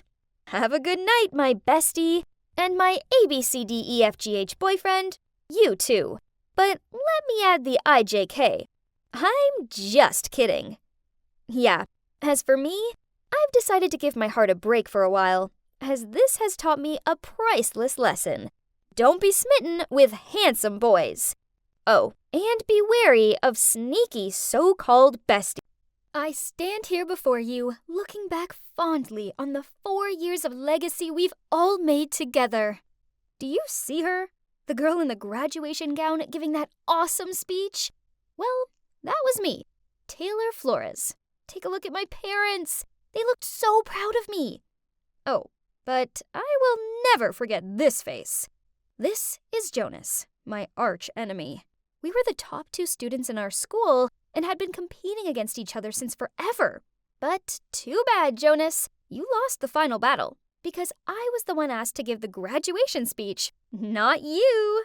It's safe to say that I had it all figured out after high school. First, I would move to New York to attend the most prestigious college in the city, majoring in English, of course. Then, when I graduated from college, I'd write my first novel, then publish it to acclamation and glory. Now, that's what I call a perfect plan. Just wait for it. You will see my face on thousands of book covers. Taylor Floris's time has come. I want those pages by the end of Friday, else be prepared for a pay cut this month. Ugh! I hate deadlines! As you can see, my life didn't exactly turn out as I planned. What went wrong, you ask? Well, after I graduated from college, I pursued my writing dream. But every agent and publisher I sent my novel to rejected it. I kept pushing myself to write more, but then I ended up having writer's block. I couldn't create stories anymore, so I decided to switch to writing for newspapers. I used to think that if I had to write for a newspaper, then it'd at least be a famous one. But life is not a fairy tale. On the contrary, it's actually cruel and unfair. Well, at least it was to me, because my preferred newspaper rejected me a bunch of times. So now I ended up here, working for this unknown news website with an all-time grumpy manager. Okay, so back to what was happening at the office. Suddenly, my phone buzzed through an email. Oh no, it's an invitation to my high school reunion. No way I could go back to my hometown and see everyone. They'd all see what a loser I'd become and I'd be the joke of the party. All the worst-case scenarios were running through my mind until a call from Amelia came. It's my bestie from high school. She asked me if I was going, and I told her never in a million years. If you don't go, then everybody will assume that you failed in life and you're too ashamed to go. So the best thing you can do is to attend and keep your head up high. Man, Amelia really had a point and was great at persuading other people. No wonder she's now a lawyer. Ugh. So here I was, in front of the venue, feeling so nervous that I thought I may throw up. But it's now or never, right? I just needed to put my game face on. I entered the room to a load of unfamiliar faces. Huh? Was I in the wrong place? I was about to leave when I suddenly bumped into somebody and fell on the floor. Ouch! I looked up. It was a chubby lady who was holding her baby in one arm and gripping a toddler's hand with the other. I instantly apologized. I'm so sorry. I hope I didn't hurt the kids. Oh, it's fine. You're lucky my belly was big enough to block you. She then paused and took a closer look at me. Is that you, Taylor? You look great. Let's get inside. The party just started. Wait, she knew me. But who was she? I guess she did look familiar. Maybe I should wait for Amelia and ask her, as she had kept in touch with most of our classmates. I looked around, trying to find someone familiar to have a chat with, but my gosh, why was it so hard? But then I saw a woman who had beautiful, long blonde hair, and I instantly knew who it was. Jessica, the hottest and most popular girl in high school, and the captain of the cheerleader team. I walked over to her, and we began to catch up. We chatted a lot, and she was so funny. I don't remember her being so hilarious. My God, you're so funny, Jess. Hey, Jessica! I heard Amelia shout. I looked over at her, and she was walking towards someone else. It was the chubby lady from earlier. So, she's Jessica? Oh my, she definitely changed a lot. But if that was Jessica, then who was this? Thank God I didn't say her name earlier. I excused myself from this mystery person, then whispered to Amelia, asking who the lady was I was talking to. Beats me. Why don't we ask her directly? She then did exactly just that. The lady gave us a playful smile, saying, Try guessing. Are you Ashley? Nope. Natasha? Wrong. Tiffany? Negative. Wait, are you related to Jack Miller? You kinda look like him. Almost correct. Oh my, she wasn't related to Jack Miller, 'cause she is Jack Miller. Well, now she's Jill Miller. Turns out she never felt comfortable being a boy, so after high school, she underwent transgender surgery. Wow, that's incredible. I kind of felt overwhelmed, so I went to the bathroom to freshen up. On my way out, I saw a familiar face. It was Luke, the most handsome guy in high school. He was picking up trash and putting it in the garbage can. Aw, what a nice guy. We talked for a bit and... Oh, turns out he works here as the janitor. He was the one who recommended organizing the reunion here, and he was cleaning up as much as possible so later it wouldn't take him so much time. For real? Who would have expected that? I went back to the party and saw Amelia talking to a guy. Oh, who is this handsome dude? Amelia beckoned me over and introduced him to me. I couldn't believe my ears. It was Jonas, my arch-enemy! The chubby dwarf Jonas with a face full of pimples now resembled an Abercrombie & Fitch model. Jonas just told me that he's been promoted to a higher position in his company. Ugh, seemed like he still kept his bragging habit. Some things never changed. Suddenly, Jonas asked me, "And what about you, Taylor? How has it been going for you lately?" Oh, snap! I couldn't tell him that I was working for this awful news website. That would be so humiliating. So, thinking fast, I blurted out that I was a managing editor for this huge newspaper in New York. Jonas and Amelia looked at me in shock. In your face, Jonas. If I had a mic, I would definitely drop it. I asked Jonas what position he was promoted to, and he replied, "Oh, I got Chief Technical Officer." Huh, nice try, but it was no match for my amazing job. I won that battle, loser. Well, in general, the reunion went pretty well, even though I had to lie about myself, but whatever. It's not like I was gonna see Jonas again, right? Wrong. A week later, I received a Facebook friend request from him. First I ignored it, but then a few days later, he texted me via Messenger, asking why I didn't accept him on Facebook. Ugh, that was so annoying. Fine, but first I had to readjust my page. I needed to hide photos, statuses, and tags that were related to my company. Done. Then Jonas began to text me. "It was nice seeing you the other day. Would you like dinner sometime?" I'm sorry, what? Was he asking me out on a date? Or was this a prank? 'Cause I live in New York. I told him that, and oh my God, he lives in New York too. Ugh, great. But the thing is, I told him last time that I'm an editing manager, and that's a busy job. So during our date, I asked Amelia to pretend to be my secretary and call me a bunch of times during dinner. However, before we could play our act, Jonas was the one who received a dozen calls and then had to leave early because of an incident at his company. After that, he texted me quite a lot, but still feeling bitter from being ditched at dinner the other day, I only replied to him after 30 minutes.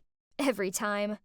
But on days when he didn't text me, I found myself staring at my phone, longing to hear from him. Jesus. I was falling for him? Jonas? Why Jonas?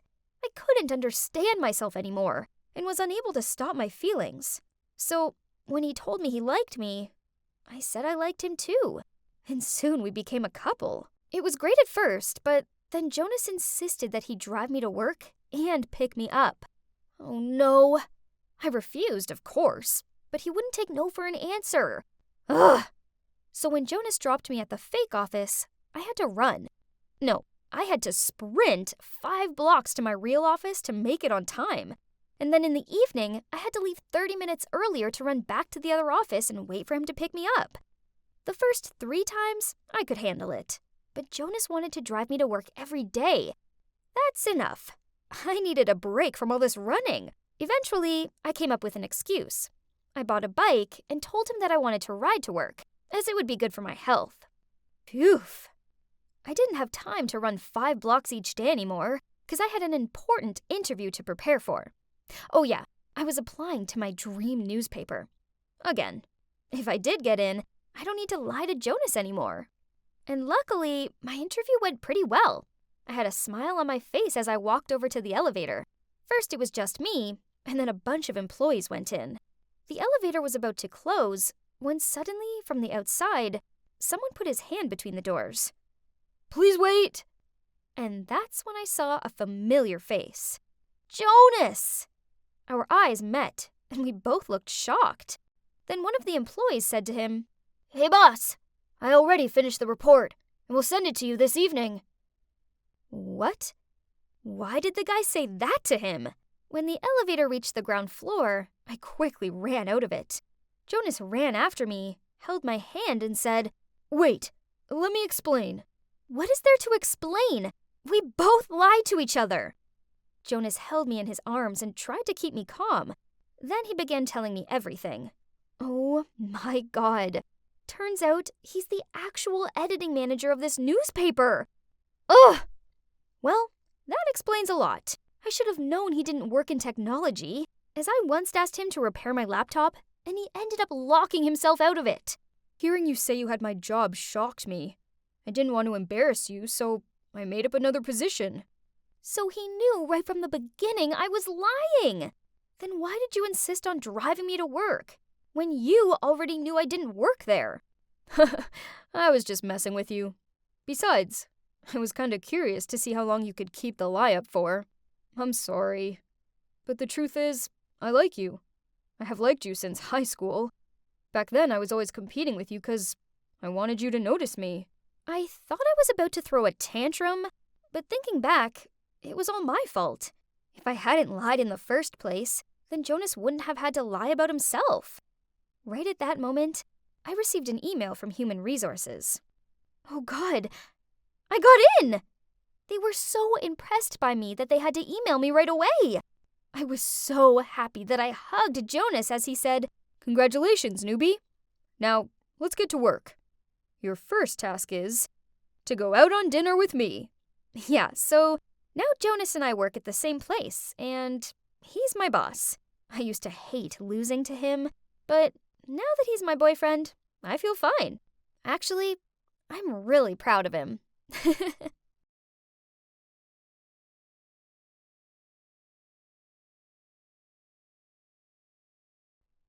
Why wasn't it working? I followed all the steps, but still, nothing. At that moment, my best friend Harry walked towards me and asked with a confused look, "Hey, what you doing?" Hey, Harry. I'm just working on this plan to become popular, but it isn't going so well. I changed my style and posted more on social media, but I'm still not cool. You're probably wondering why I was desperately wanting to be popular, right? Well, it's all because of my annoying hiccups. Last year, I was on stage performing the play Our Town when I suddenly started to hiccup, constantly. I couldn't stop, and the whole audience started to laugh at me. In the end, they had to replace me with my understudy. Not only was it the most humiliating moment of my life, but I've also been teased about it ever since. This year, I wanted to become popular. Then everyone would forget about the hiccuping incident. If only becoming popular was easy. Hey, you could help me. No way! Your plan is crazy! At that moment, the new student, Amanda, passed by, surrounded by a bunch of other students. Why is this girl so popular? I mean, she's only been here a week. You don't know? She's Dustin's sister. He's already the most popular guy in school. So being his sister makes her popular too. Duh. That's it, Harry. The fastest way for me to climb the popularity ladder is to date Dustin. At first, Harry seemed confused by this, but then he suddenly agreed to help me. With one condition, of course, that after I succeeded in becoming Dustin's girlfriend, I had to introduce Amanda to him. I knew it! He had a crush on her. Every guy in the school does. Fine, I'll help him, as I need Harry in this anyway. He plays a crucial role in my plan, and you'll soon figure out why. After school, I was waiting in a corner at the parking lot when Harry walked towards me, followed by Dustin. I heard you're giving tutor lessons? Yeah, that's right. I don't take money. I just need... What do you need? I need you to pretend to be my boyfriend. Dustin burst out laughing, but then when he saw our serious looks, he stopped. You two are crazy, but I do need to pass math, so... Okay. However, my grades have to improve within 2 weeks. Then we have a deal. Deal? I grinned. Within 2 weeks? That's so easy. What a catch. You must be wondering how we managed to pull that off. Well, Harry's on Dustin's soccer team and overheard the coach tell him if he didn't improve his math grade, he'd be kicked off the team. Basically, we used Dustin's weakness to get the deal.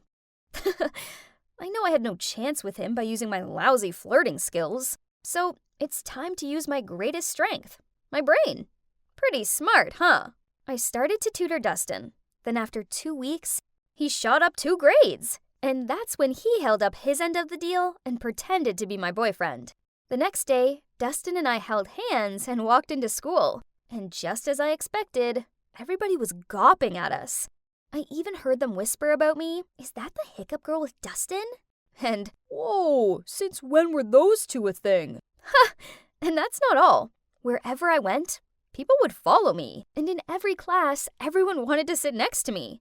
Finally, I was popular, and I loved it. I just finished tutoring Dustin at his house and was about to head home when his mom appeared and invited me to stay for dinner. Awkward, but I didn't want to be rude, so I said yes. Besides, this was a great opportunity to talk to Amanda.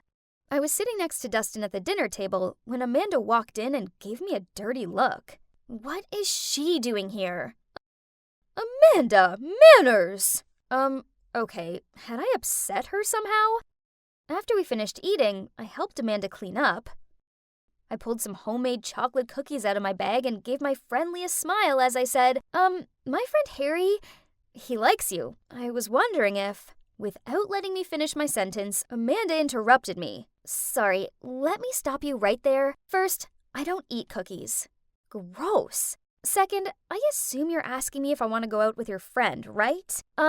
No, because he's a loser just like you. It's embarrassing enough that Dustin is dating you." Then she walked off, leaving me standing there dumbfounded. Oh my God, couldn't believe what I just heard. How could a person be so rude? Ugh. The next day at school, I wanted to tell Harry to give up on Amanda, but as soon as I caught sight of him, he ran towards me, hugged me, and said, "Emily, you're a matchmaking genius! Thank you!" Huh? What do you mean by that? "Amanda just asked me if I wanted to come to her party this weekend. Isn't that great? Yay!" What on earth was going on? But Harry looked so happy that I just couldn't tell him the truth. One thing's for sure, there's something sus about Amanda. Of course, I was going to that party too, because I was Dustin's girlfriend, remember? Wow, we were actually at a cool kids party. Our first time ever. This was awesome. Harry even got a bit emotional. What a baby. Dustin and I teamed up to play beer pong, and it was so much fun, and unexpectedly, we won! We were so excited, and both of us cheered with joy and hugged each other without thinking. Oops, didn't see that coming. But what happened next was even crazier. Everybody started to cheer, "Kiss, kiss, kiss." Oh boy, they couldn't be serious, right? I just laughed it off and hoped everyone would stop. But no, they just kept cheering on. Suddenly, Dustin grabbed my face and kissed me right on the lips. I didn't push him away. Oh no, instead, I closed my eyes and got carried away. I even lifted up one leg. Oh, and FYI, that was my first kiss. After that, we both turned bright red and avoided eye contact. Ugh, my whole body felt hot like I was having a fever or something. Anyway, the party was everything I dreamed of and more. The next day, Harry and I arrived at school in a super good mood. But suddenly, we saw a bunch of students gathering around someone. We squished through the crowd and saw Amanda crying. Turns out, somebody from the party had stolen 2 of her mom's Fabergé eggs. Then, one of Amanda's friends suggested checking all backpacks and lockers of everyone who went to the party last night. But the chances are low. The culprit must have been able to hide all the evidence by now. Still, we should try everything we can, right? I couldn't bear seeing Amanda crying her eyes out like this. Then he gently patted her shoulder. Hey, that was smooth. Way to go, Harry. And so, we checked a few people's belongings and still nothing was found. Then it was Harry's turn. He opened the locker and, oh my God. One of the Fabergé eggs was in there. But how? He would never do such a thing. I opened my locker and, what? There was the other one! What on earth was going on? Suddenly, Amanda started shouting at us. I knew it was you two! Hey everybody, Emily over here manipulated Dustin by using his weaknesses, his love of soccer, and his dislike for math. Then she forced him to pretend to be her boyfriend just so she could be cool. Everybody started glaring at me like I was the villain, but I wasn't. There was a misunderstanding. I looked over to Dustin for help, but he just avoided my gaze, then walked off. I didn't know what to do, so I just stood there in shock until Harry dragged me off with him. Well, after that, I was more popular than ever. I was now known as the girl who took advantage of a guy to get popular and then stole from him. Worse, Amanda wouldn't listen to me. Harry and I were clearly framed. I wish I could go back to my normal life before I made that stupid deal with Dustin. Oh, but then that kiss wouldn't have happened. Oh boy, might I have fallen for Dustin? Then suddenly I got a text from Amanda. It was a clip from the recent party with the message, "You're nothing to Dustin." Why are you dating this loser? Wasn't she the girl who hiccuped during the play? I will use her until the end of this semester. Oh my, I couldn't believe he said that. I knew he didn't like me in the way I liked him, but did he have to be so mean? The clip automatically replayed again. Ugh. Watching this one time was bad enough. But wait, there was a detail in the clip that caught my attention. I rewound it and, oh my god, there were the 2 missing Fabergé eggs. The clip was recorded at midnight, but Harry and I left the party way before then. I quickly rushed over to Dustin and Amanda's house and showed them the video. I don't remember you both leaving earlier. What if you're lying? Well, I noticed your front door has cameras. If you want, we could check them. Dustin turned to Amanda and confusingly asked, "Did you put those eggs in Emily and Harry's lockers?" Amanda said nothing, but her head down said it all. But why would you do that? Emily didn't do anything wrong. Because I don't like her being your girlfriend.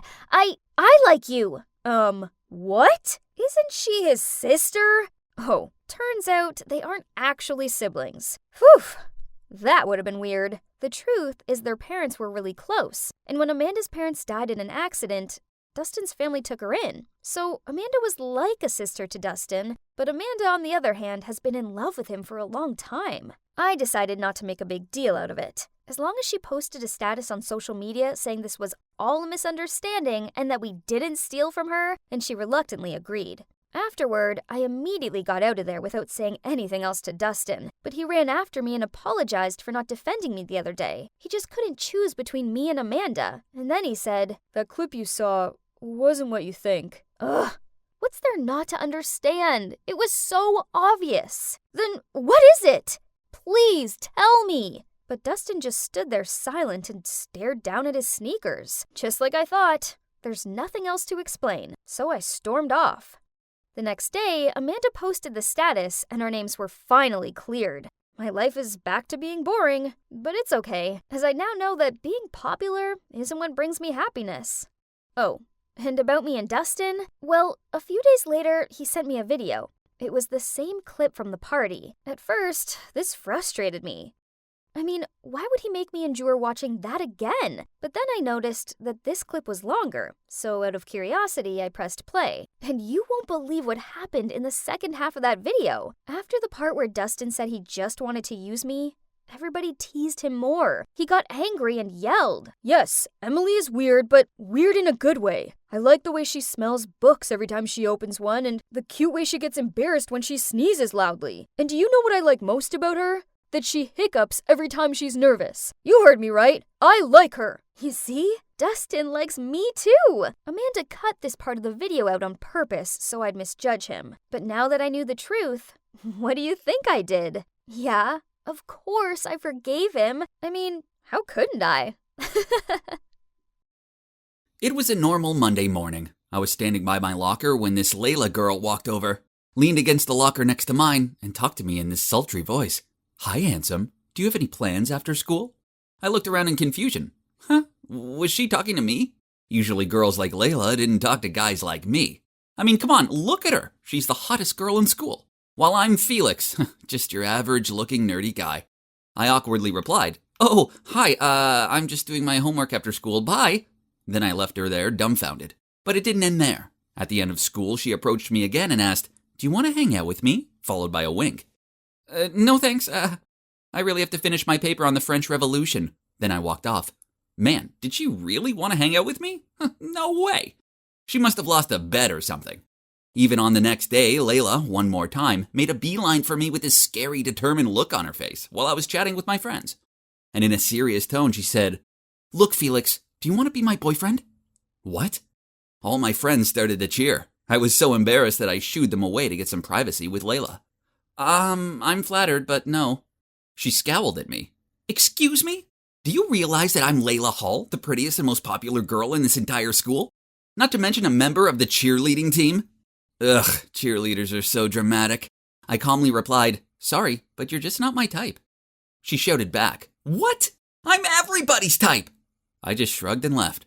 My God, that was awkward. But at least she got the hint now, right? Well, wrong, because that's when the trouble just began. Firstly, it was this flood of junk emails and newsletters. Then strange phone calls from the spa and nail salon, asking if I had made an appointment for the day, which I obviously didn't. On top of that, there's a fake Facebook account that started spreading unflattering pictures of me around, picking my nose in French class, pulling this weird tongue-out concentration face as I checked over my essay. There was even a slow-mo clip of me chewing like a camel as I enjoyed my burger. Man, I was an ugly eater.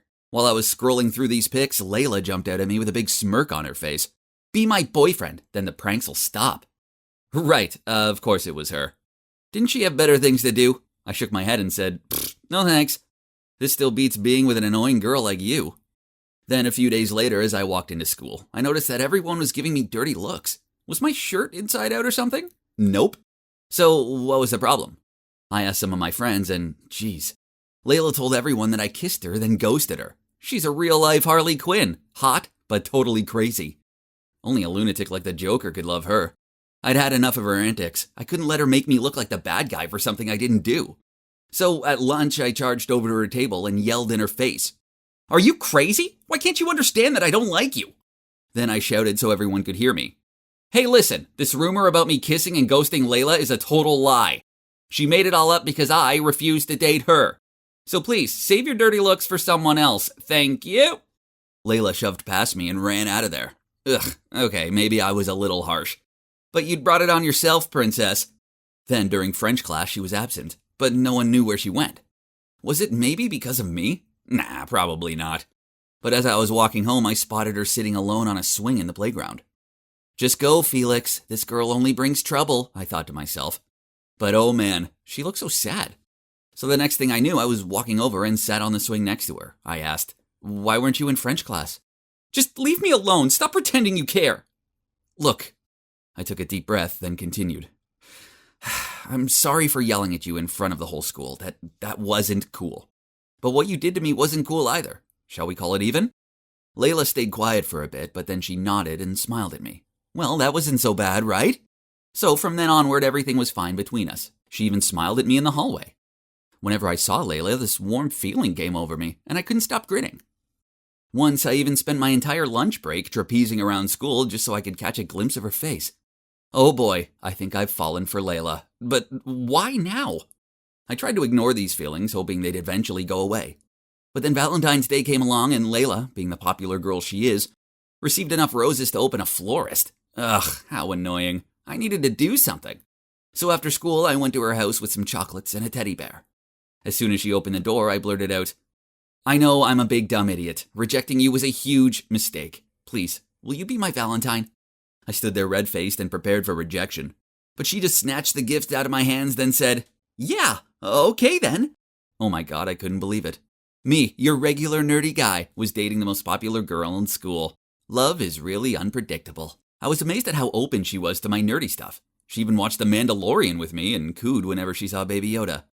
But the one thing that didn't gel so well between us was, yep, you guessed it, studying. Layla didn't seem to care about her grades, and I didn't want her to fail, so I offered to be her tutor.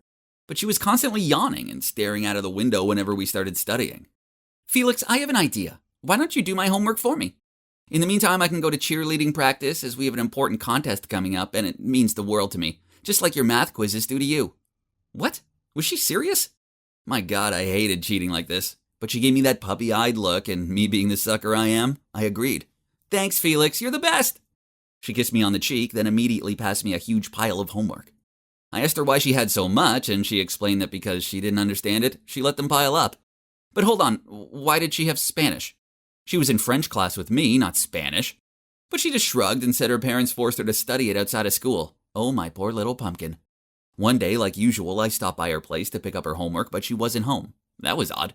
Today wasn't cheerleading practice, so where could she be? I looked through the stack that she asked her mom to give me and saw some Spanish worksheets. So I said to her mom, "Oh, she must be in her Spanish lesson, right?" Her mom looked a bit confused, then laughed. "You know Layla, she's far too stubborn to agree to extra classes." Huh? So the papers weren't hers? Then whose it was? And why?